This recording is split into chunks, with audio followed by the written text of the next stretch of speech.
ऐसा भाव है कि भैया श्री कीर्ति मैया, वैसे तो किशोरी जी हमारी इतनी सुकोमला हैं, सदा सखीन के मध्य में रहें, सब सहचरी सेवा करें, लेकिन आज कीर्ति मैया किशोरी जी से ऐसे ही केवल दिखाने के भाव से, समाज को दिखे उस भाव से किशोरी जी से कहती हैं, लाली अब धीरे धीरे घर के कामकाज भी सीखो, आने चाहिए, लेकिन कामकाज सिखावे तो हैं कीर्ति मैया, लेकिन ये ललता विशाखा आदि सब सखी ऐसी हैं कछु करन ना दें किशोरी जी को।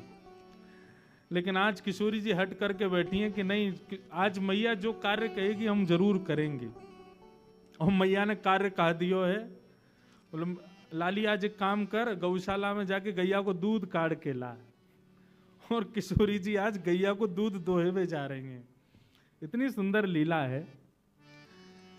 अच्छा, आजकल तो गौशालाओं में गायों को बांध देते हैं, लेकिन प्राचीन काल में ऐसा नहीं था। किशोरी जी को देख करके गैया के भी मन में भाव आया हो या लीला को और बढ़िया संवरण किया जाए। तो किशोरी जी तो जैसे ही दूध दोहे हुए बैठी हैं, अत्यंत सुकोमला, अत्यंत सुकुमारी किशोरी जी के हस्तकमल को स्पर्श पाकर के गाय मन में विचार करने लगी, श्रम है जाएगा श्री जी को, या काम में तो एक ही निपुण है, नंद नंदन वही ते करवाएंगी। तो गैया वहां से भागी, अब पीछे पीछे श्री जी भाग रही हैं, ललता विशाखा भाग रही हैं गैया को पकड़वे को। इतने में ही सघन कुंज में सामने नंद नंदन दिखाई दिए हैं। नंद नंदन ने जैसे ही देखो सोई किशोरी चिल्ला के बोली, अरे नेक मेरी गैया को पकड़ो, दूध दोहनो है, अरे नेक या को पकड़ लियो। इतने में ही ठाकुर जी ने महाराज अपने सुंदर पराक्रम से वह गैया को पकड़ लियो और गैया को पकड़ के बोले, कहो श्री जी कहा सेवा करें आपकी। बोले आज मैया ने हमको सेवा दी है कि जाओ गैया को दूध दोहे के लाओ। हम दूध दोहे में आई हैं, लेकिन ये गैया रुके ही नहीं रही है। ठाकुर जी बोले दूध दोहना आवे तुम पे?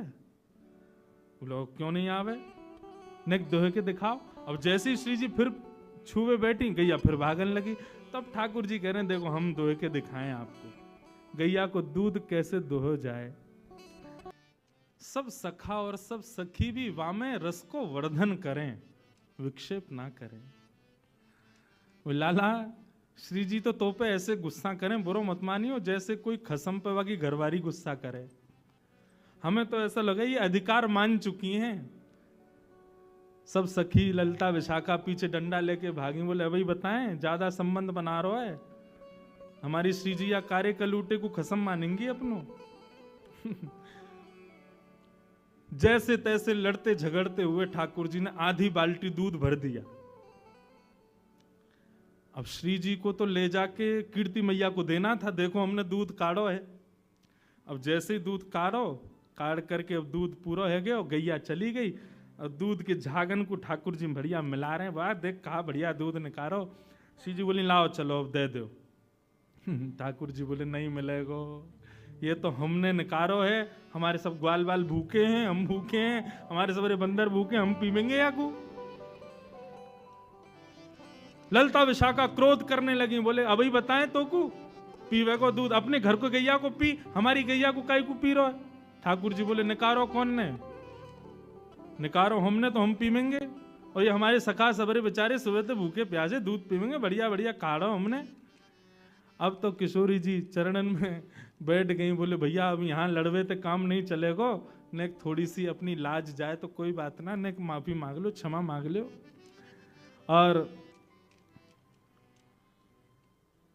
दोहनी नहीं देत करते हरी, हा करी पैर पाए। किशोरी जी चरणन में गिर के हा कर रही हैं, बोले भैया हमारी दोहिनी दे दे, मैया को दिखानो है ले जा करके। और जैसे ही श्री जी प्रार्थना कर रही हैं कि हमारी दोहिनी दे दो, सो ठाकुर जी को और आनंद आ रहा हो। बोले अच्छा श्री जी चाहिए? बोले हाँ, एक बार और हा करो। श्री जी फिर कह रही हैं भैया तेरे हाथ जोड़ रही हैं, जो तू कहेगो सो करेंगे, हमारी दोहिनी दे दे, मैया को जाके दिखाना है। तब खूब परेशान करके, खूब श्री जी को श्रमित करा के, तब अंत में ठाकुर जी ने दोहिनी प्रदान करी है। ऐसे हमारे दोहिनी गाय दोहन लीला हमारे ब्रज में भई है ठाकुर जी की और श्री जी की। मैया को जाकर के श्री जी ने प्रदान कर दिए। बोले ले हमने दूध निकारो। आज कीर्ति मैया ने खूब नजर उतारी है, बलैया लई है। बोले जय हो हमारी श्यामा जू ने आज पहली बार दूध निकारो। महाराज पूरे बरसाने में एक एक बूंद भर दूध की बांटी गई है। क्यों? श्री जी ने दूध निकारो है। लेकिन असलियत तो सब जानने कौन ने निकारो, हमारे लाला निकार के लाए हैं। ऐसी मधुर भाव से सूरदास जी ठाकुर जी की मधुर लीलाओं का वर्णन कर रहे हैं। बंधुओं, ये परस्पर जो प्रेम भाव है ना, ये केवल हम आप सबको उस रस का केवल एक बिंदु चखाने के लिए श्री जी और ठाकुर जी करते हैं। कई बार श्री जी के भाव प्रकट करने में ना कभी कभी डर लगता है। आजकल के सामान्य भावों को सुनने वाले लोग कहीं इससे कोई अनर्गल अर्थ ना निकाल लें। हमारी श्यामा जू, हमारी किशोरी जू, उनके भाव में कहीं कोई विश्लेष ना आ जाए, इसलिए भय लगता है कभी कभी। लेकिन हमारी श्री जी को प्रेम कैसा पता है? अंतर्निष्ठ प्रेम। अंतर्निष्ठ प्रेम किसे कहते हैं? सामने देखोगे तो ऐसा लगेगा कि लड़ रही हैं, गुस्सा कर रही हैं, लेकिन जैसे ही श्याम सुंदर चले जावे वाके बाद श्री जी को प्रेम मानो रोम रोम से प्रकट हो गए। और वह सुंदर प्रेम को वर्णन श्री नंददास जी महाराज अपनी वाणी में करें। बहुत सुंदर भाव है। हमारी और सर्वेश भैया की आपस में एक दूसरे को पदावलियों की वो होती है, क्या बोलते हैं उसको, कंपटीशन होता है। पद भेजो कंपटीशन। ये पद भेजते हैं तो मैं सोचता हूं इससे दुगना बढ़िया भेजूंगा। ये जो पद भेजते हैं उससे मैं रात भर चिंतन में चला जाता हूं। फिर हम ऐसा पद भेजें ये एक आध महीना को चिंतन में चले जाएं। तो किशोरी जी का एक सुंदर भाव श्री नंददास जी वर्णन करते हैं। किशोरी जी का प्रेम कैसा। अब गैया दोह के तो आ गई वापस, वहां तो खूब लड़कियां आई, झगड़ के आई हैं श्याम सुंदर से, लेकिन अब एकांत में जब बैठी हैं तब श्याम सुंदर को स्मरण करते हुए किशोरी जी कितने सुंदर भाव कह रही हैं। आहा,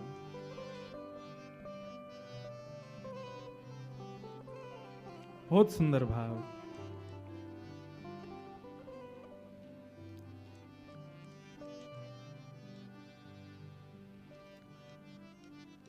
मैं पछहार रही बहू तेरो, कहू नेक नानी के हेरो। मैं पछहार रही बहू तेरो। श्री जी सब सखियन से कह रही हैं कि ठाकुर जी कैसे हैं, मुकु नेक बताओ, नेक मुकु सुनाओ उनके बारे में। सब सखी बोली अभी अभी तो मिलके आए हैं, अभी अभी तो उनसे खूब लड़ झगड़ के आए हैं, और रोज ही कोई ना कोई लीला होवे श्री जी। पर हम हर बार देखें कि आप जब भी एकांत में आके बैठो फिर सबन से कहो कि नेक थोड़ा कृष्ण के बारे में बताओ, उनके रूप के बारे में बताओ। आप जाओ तो हो उनसे मिलवे, सामने खड़े हो, मैं नेत्रन से निहार ले करो। फिर ये आप एकांत में आकर के क्यों कहो कि श्याम सुंदर कैसे हैं, नेक उनके रूप को वर्णन करो। ठाकुर जी होमे तो हैं सन्मुख, वही समय देख ले करो उनको। तब सब सखियन सो हमारी श्रीजू कहा कह रही हैं, इतनी सुंदर भाव हैं श्री नंददास जी के। बोले अरे सखी कहा बताऊं, तुम लोग बड़ी सौभाग्यशाली हो जो नयन भर के श्याम सुंदर को देख लेती हो, लेकिन मेरी स्थिति ऐसी होती है कि एक क्षण से अधिक यदि मैं नेत्रों से श्याम सुंदर को देखती हूं तो उतने में मेरी स्थिति क्या होती है, छिनहि में भर आवत पानी, श्याम रूप कहाँ छिन में जान। ऐसा रूप है श्याम सुंदर को कि मैं एक क्षण से भी ज्यादा निहारवे को प्रयास करूं तो एक क्षण से अधिक देखने पर मेरे नेत्रों में जल आ जाता है। मुझे नेत्र बंद करने पड़ते हैं। दो कारण हैं। पहले तो जल आ जाता है, कहीं और रुदन ना हो जाए, कहीं और जल आया तो श्याम सुंदर श्रमित हो जाएंगे। वो जो लीला हमारी मान की थोड़ी झगड़े की चलती है, उस बीच में यदि अश्रुपात हो जाए तो ऐसा लगेगा रस में नमक घोल दिया हो। इसलिए मैं जानबूझ करके श्याम सुंदर से अपने नेत्रों को बचाती हूं, उनको नहीं देखती। क्यों? एक क्षण से अधिक देखूं तो नेत्र सजल हो जाते हैं। बंधुओं, श्री जी के प्रति श्याम सुंदर के भाव सुनोगे ना, सुख मिलेगा। लेकिन श्याम सुंदर के प्रति श्री जी के भाव सुनोगे ना, नेत्र सजल हो जाएंगे। छिन ही में भर आवत पानी, श्याम रूप कहाँ जिनमें जान। एक क्षण में ही मेरे नेत्र सजल हो जाते हैं, मैं उनके रूप को निहार नहीं पाती हूं। और दूसरा भाव क्या कहती हैं? दूसरा भाव मैं ठाकुर जी को इसलिए नहीं देख पाती, नयन दो छवि अमित अगाधा। अरे सखियों, श्याम सुंदर को रूप तो अपार है, और वह अपार रूप को देखवे के काजे नेत्र केवल दो ही हैं हमारे पास में। भाव समझिएगा। नयन दो छवि अमित अगाधा, और उसमें भी तापर पलक करत हैं बाधा। एक तो इतने सुंदर श्याम सुंदर, और उनको देखवे के काजे या जड़ विधाता ने दो ही आंख दी हैं, और इन दो आंखन से भी उनको निहारवे को प्रयास करें तो जल तो आ ही जावे, वासे पहले ये पलक भी बाधक बन जाती हैं। बीच बीच में देखते देखते आंखें भर आती हैं, और उसके अलावा भरे भी ना तो आंखें श्रमित हो जाती हैं, तो पलक गिर जाती हैं। श्याम सुंदर सामने हो और उस समय पलक गिरती हैं तो गोपियां गोपी गीत में कहती हैं, त्रुटिर युगायते त्वाम पश्यताम जड़ उदीक्षताम। अरे जड़ विधाता, तू जानता नहीं था कि श्याम सुंदर हमारे सामने आने वाले हैं? तूने ये पलक क्यों बनाई? आपको पता है देवताओं में और मानव में अंतर क्या है? देवता अनमिष होते हैं, उनके पलक नहीं होती। मतलब स्वरूप तो ऐसा ही होता है, लेकिन जैसे हमारी पलक गिरती रहती है ना, ऐसे देवताओं की पलक कभी गिरती नहीं है। किशोरी जी कह रही हैं, अमित छवि और वाकु देखवे काजे नेत्र दो, और इन दो नेत्रन में भी सखी तामे पलक करत हैं बाधा।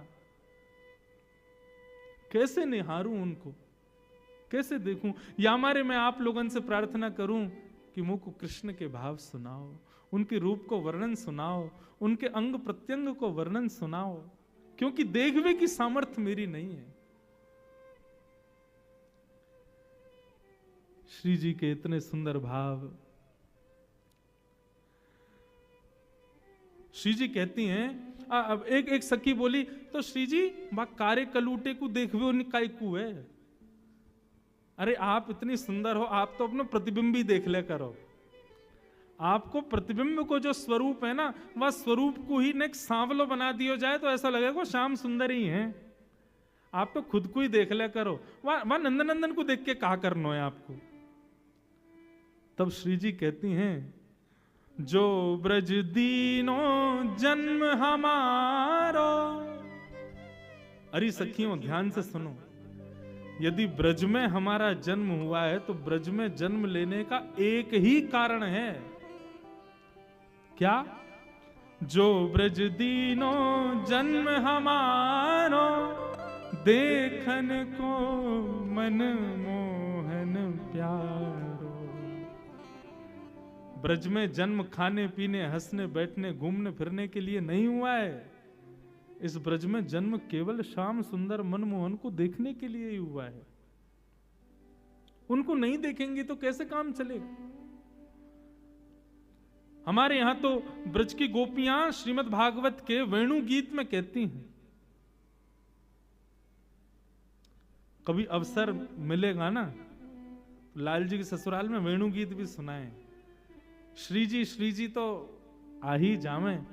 वेणु गीत भी बहुत सुंदर है श्रीमद् भागवत का। गोपी गीत सबने सुना है, लेकिन भागवत के कई ऐसे अप्रकट गीत हैं, उनका भी अद्भुत भाव है। जैसे वेणु गीत, युगल गीत, श्रीमद् भागवत के ऐसे। अब वेणु गीत में क्या होता है, ठाकुर जी वन चरा रहे हैं गैया में, वन में चरा रहे हैं गैया, और वहां बैठ करके वेणु वाद्य कर रहे हैं। उस वेणु की ध्वनि को सुन करके गोपियां नेत्रबंद करती हैं, और नेत्रबंद जैसे ही करती हैं तो हृदय में ही ठाकुर जी की वो छवि प्रकट हो जाती है जो वन में लीला हो रही है, और उसका वर्णन गोपियां करती हैं। अब श्याम सुंदर ऐसे चल रहे हैं, अब श्याम सुंदर ये लीला कर रहे हैं, वही वेणु गीत है।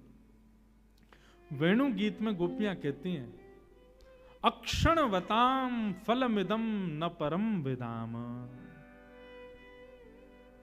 बोले भैया, ये नेत्र किस लिए मिले हैं?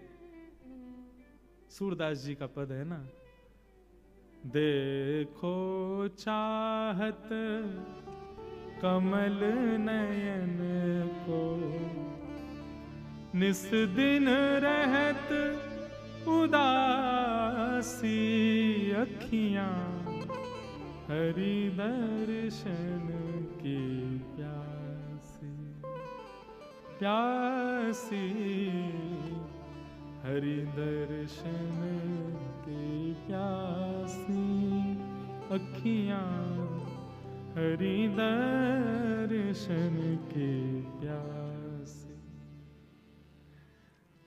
श्याम सुंदर को निहारो। किशोरी जी कह रही हैं, जो ब्रज दीनो जन्म हमारो, देखन को मनमोहन प्यारो। उनको देखने के लिए ही हमारा जन्म ब्रज में हुआ है। किशोरी जी बोली, मैंने तो अब सोच लियो है। ललिता विशाखा बोली, कहा सोच लियो? बोले, अब मैं तपस्या करूंगी। ललिता विशाखा बोली, क्यों? बोले, मैंने सुनी है तपस्या करने के बाद में ब्रह्मा और इंद्र की पदवी मिल जाती है।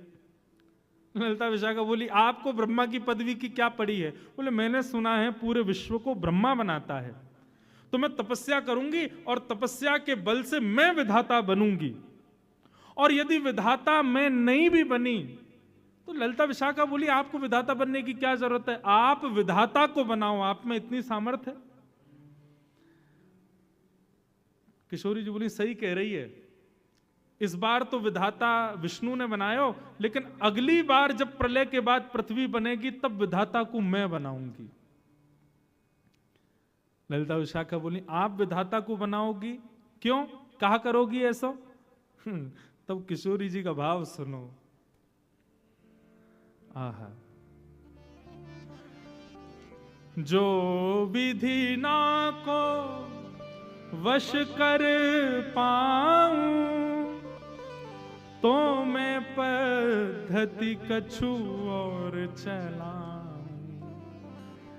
विधाता जब मेरे चैन से बनेगा तो फिर मेरी जैसी इच्छा होगी वैसा विधाता पृथ्वी को बनाएगा, वैसे पृथ्वी के मानवों को बनाएगा। बोले, अच्छा, तो आप विधाता से कैसे मानव बनवाओगी?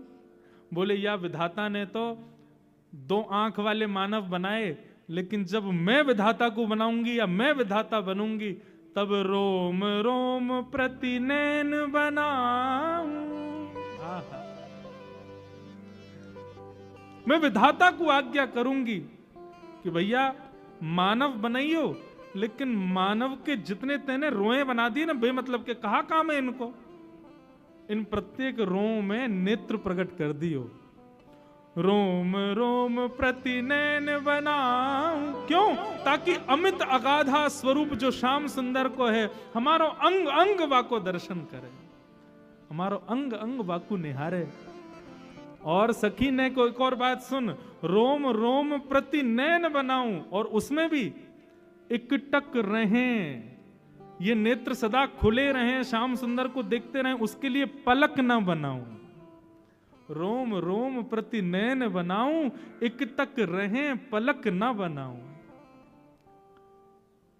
तब का होगा, तब कछु कहे हुए सखी सब पूरन मन के ठान। किशोरी जी कह रही हैं तब हमारी मन की मनोकामना पूरी होगी, और उस समय जब हमारे रोम रोम में नेत्र होंगे, बिना पलक के नेत्र होंगे, और जब श्याम सुंदर हमारे सामने आएंगे तब अपने प्रत्येक रों से उनका दर्शन करेंगे, तब हमारे मनोरथ पूर्ण होंगे, तब हमारी मनोकामना पूर्ण होगी। अब देखो, कृष्ण सन्मुख की किशोरी जी और कृष्ण विमुख किशोरी जी के भाव। आप यूं मत सोचियो कि हमारी किशोरी जी को कृष्ण के अधीन बता रहे हैं ये, रुक जाओ कल अभी आ जाएगा तो ठाकुर जी को अधीन बता देंगे। वहां में कोई अंतर थोड़ी, दोनों एक दूसरे के अधीन हैं, सदा एक दूसरे के सुख के भाव में तो विराजमान रहते हैं। हमारे बिहारिन देव जी तो एक पद में वर्णन करते हैं कि भैया ठाकुर जी मुकुट क्यों पहनते हैं पता है? अच्छा, मुकुट भी पहने तो सीधो पहनने व टेढ़ो क्यों पहने? तो बिहारिन देव जी का वो पद है, कल सुनाऊंगा, वो पद मुझे स्मृति में नहीं, उसमें बिहारिन देव जी का भाव है कि वो टेढ़ा मुकुट इसलिए पहनते हैं ताकि किशोरी जी जब संग चलें तो कहीं धूप की छांव, धूप के प्रकाश से किशोरी जी के चरणन में श्रम ना आ जाए, इसलिए छतरी पकड़वे को इतना अभी समय ना है, तो अपने मुकुट को ही ऐसो टेढ़ो करके चलें कि मानो श्री जी जब चलें तो उनकी श्री जी के चरणन के ऊपर छतरी को काम ठाकुर जी को मुकुट करते हुए चले, ताकि श्री जी के चरणन को धूप की, सूर्य के प्रकाश से कोई श्रम नहीं आ जाए। दोनों ही अधीन हैं। ऐसे भवसागर में गोते लगवा देंगे महाराज कि जीवन भर उससे कभी निकल नहीं पाओगे। ऐसे हमारे श्री जी और ठाकुर जी के मधुर भाव हैं। आहा,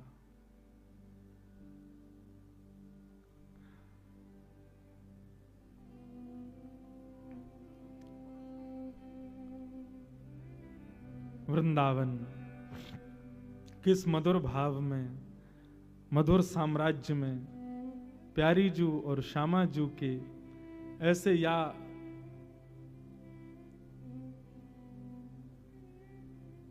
बिना किसी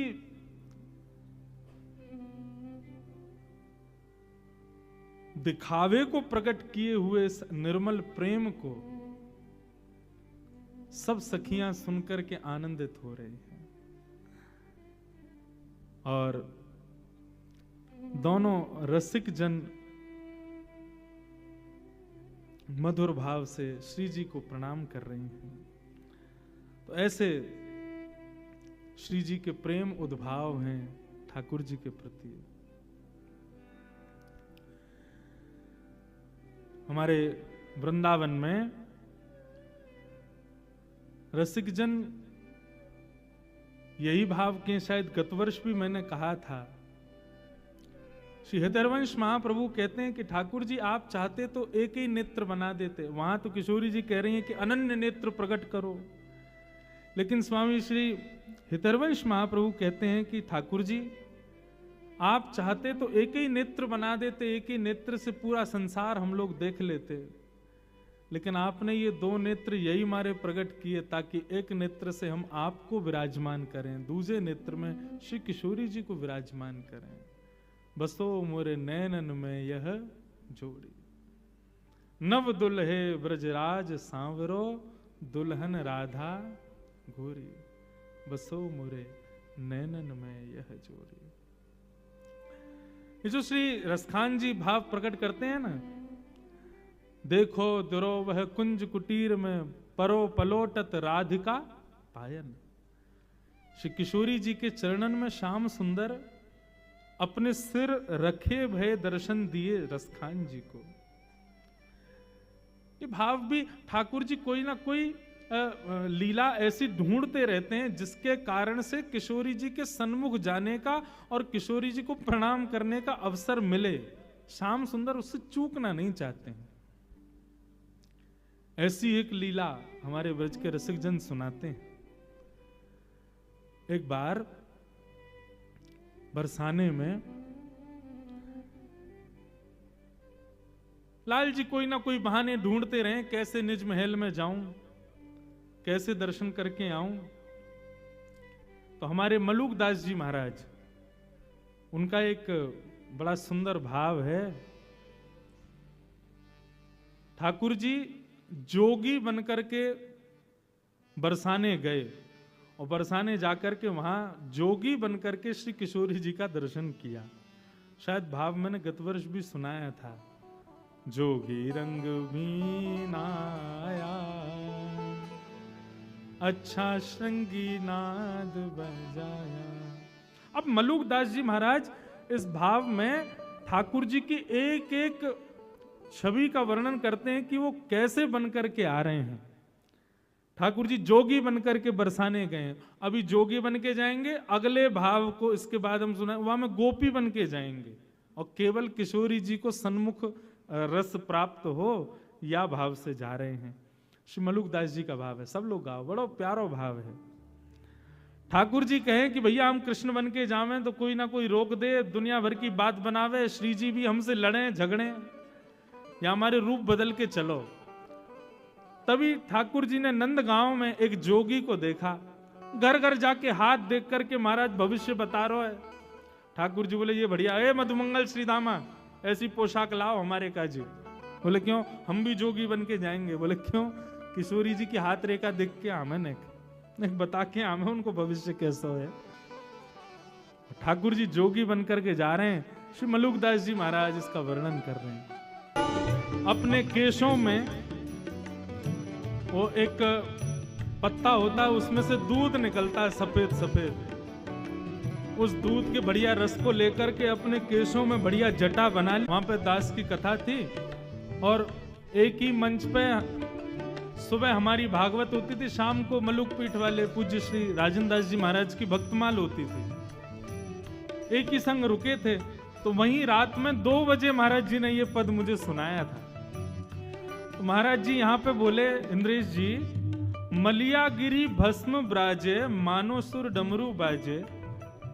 श्री मलुक दास जी महाराज कह रहे हैं मलियागिरी भस्म, मलियागिरी तो चंदन होता है, भस्म कैसे हो गई। मैंने कहा हाँ महाराज जी ये बात तो सही है, मलियागिरी तो चंदन होता है, भस्म कहां से हुई। तो वे कह रहे हैं, बोले भैया श्री किशोरी जी के दर्शन की ऐसी अग्नि लगी है ठाकुर जी के चित्त में कि मलियागिरी चंदन लगाया, लेकिन किशोरी जी की दर्शन की लालसा से, उस चित्त में दर्शन की अभिलाषा की अग्नि से वो चंदन भस्म बन गया। वाह, ऐसे तड़प रहे हैं, ऐसे मचल रहे हैं किशोरी जी को देखने के लिए, लगायो तो चंदन है लेकिन भस्म बन गया है। मलियागिरी भस्म ब्राजे मानो सुर डमरू बाजे। ओ मलियागिरी भस्म ब्राजे मानो सुर डमरू बाजे। हाँ मानो सुर डमरू बाजे,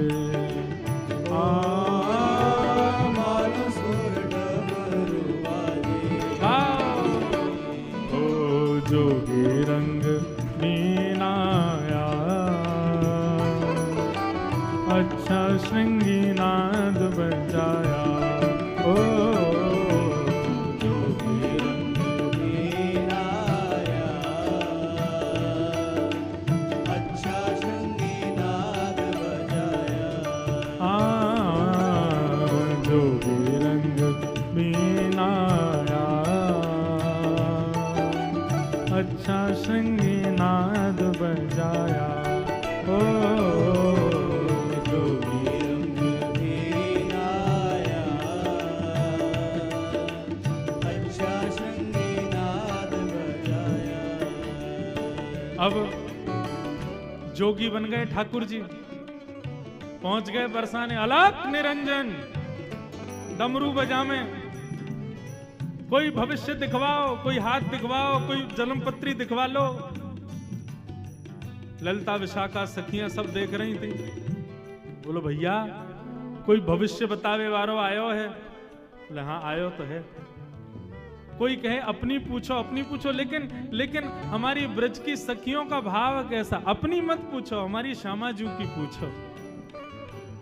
संसार का स्वभाव अपना अपना अपना, लेकिन भक्त का स्वभाव हमारे लाल जी का, हमारी श्यामा जी का, वो प्रधान है। सब सखियां गई, बोलो भैया बाबा ओ जोगी, नेक्स्ट से जोगी, रूप तो तुम्हारो जोगी सो है, लेकिन देखने में ऐसे लग रहे हो तुम्हारो अभी जन्म भयो कछु साल पहले। ठाकुर जी बोले ये सब तपस्या के बल से हुआ है गोपी, तुम नहीं समझोगी। हमने हिमालय पे बड़ी तपस्या करी है। हमारी आयु कितनी है? हाँ, ये संग में हमारो सेवक है, ये बतावे को। हाँ बताओ कितनी आयु? मधुमंगल भी गया था जोगी बन के। मधुमंगल बोलो हमारे महाराज जी 120 वर्षों से हिमालय पर तपस्या कर रहे हैं, लेकिन तपस्या के प्रभाव से इनके अंग प्रत्यंग की झुर्रियां चली गई हैं, देखने में ऐसे लगते छोटे बालक। दो चार सखियां बोली हमारो हाथ देखो। मधुमंगल बोले तुम्हें तो मैं ही देखूंगा, इधर आओ, तुम्हारे भविष्य को तो मैं बता दूंगा। हमारे महाराज जी तो राजा रानी आदि इन सब बड़े बड़े लोगों के हाथ देखें। बोले अच्छा। ललिता विशाखा बोली आप यदि भविष्य कथन करो तो हमारी श्री जी को हाथ देख लोगे। कौन श्री जी?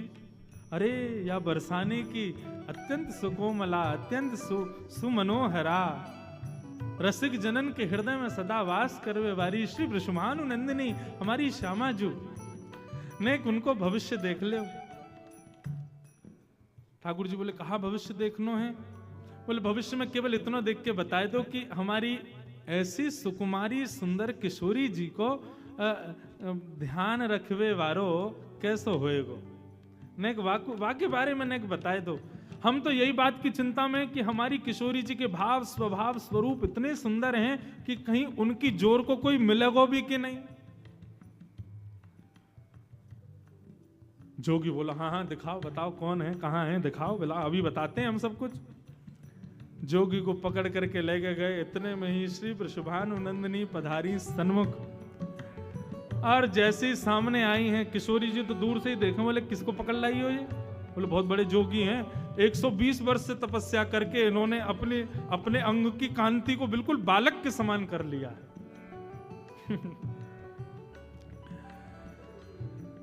किशोरी जी गई, हाथ दिखाने लगी। ठाकुर जी हस्त कमल देखने लगे। बोली अरे आपको जो ध्यान रखवे वारो, आपके अब बीच में तो कई भाव हैं लेकिन सीधे आम है, आपको ध्यान रखवे वारो, आपके सुंदर भाव को प्रस्तुत करवे वारो वो ज्यादा दूर ना है, आपके सन्निकट ही रहवे। बस वहां में एक कमी होगी, सुंदरता में कोई कमी नहीं, नेक रंग ओझल होगा आपसे। ललिता विशाखा बोली ये कहीं नंदन नंदन की तो बात ना कर रहा है, ये कहीं बार यशोदा के लाला की तो बात ना कर रहा है। किशोरी जी तो हस्तकमल का स्पर्श करते। अरे श्री किशोरी जी तो ठाकुर जी के अंग की सुगंध से पहचान जाती हैं, उनको तो सब पता हो। बरसाने में ठाकुर जी आ जाए, किशोरी जी को वैसे ही पता चल जाए। किशोरी जी भी समझ गए ये कौन है, हम सब जानना ही है। बोले जाकू आपके बगल में खड़ो कर दियो जाए और वाके बगल में खड़े रहते ही आपकी उपमा और बन जाए, समझो वही आपको जीवन संगी बनेगा। ललिता विशाखा बोली तो क्या करना चाहिए? बोले एक एक जो भी आपको लगे कि योग्य है वाकू लाला के बगल में खड़ा करके देख लो।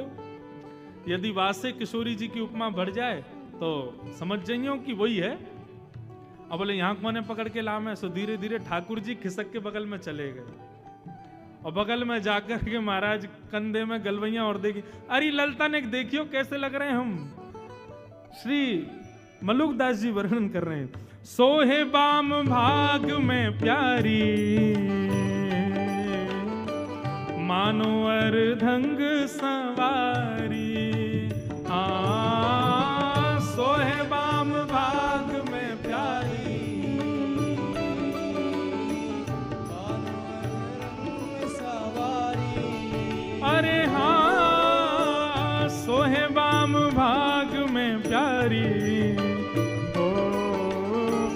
मानो अर्धंग सवारी।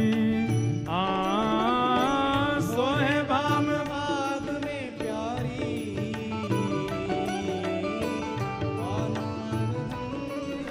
अब जैसे ही जोगी बगल में जाके खड़ो भयो, किशोरी जी के गले में गलवैया डाल के, ललता विशाखा बोली अरे लयोरी बेलन हमारो, या की हिम्मत कैसे भाई, हमारी किशोरी जी के गले में गलवैया डाल खड़ो है। जैसे ही ललता विशाखा दौड़ करके आई किशोरी ठाकुर जी पर नेक थोड़ो प्रहार करवे के काजे, इतने में ही ठाकुर जी ने अपने अंग की मलियागिरी चंदन की भस्म को हाथ में लियो और जोर की फूंक मारी। महाराज वही से ही सबरी गोपी मंत्र मुग्ध है के निहाल है गई। हो मोहन मंत्र फूंक के मारी, सब ब्रज मोहिनी डाल,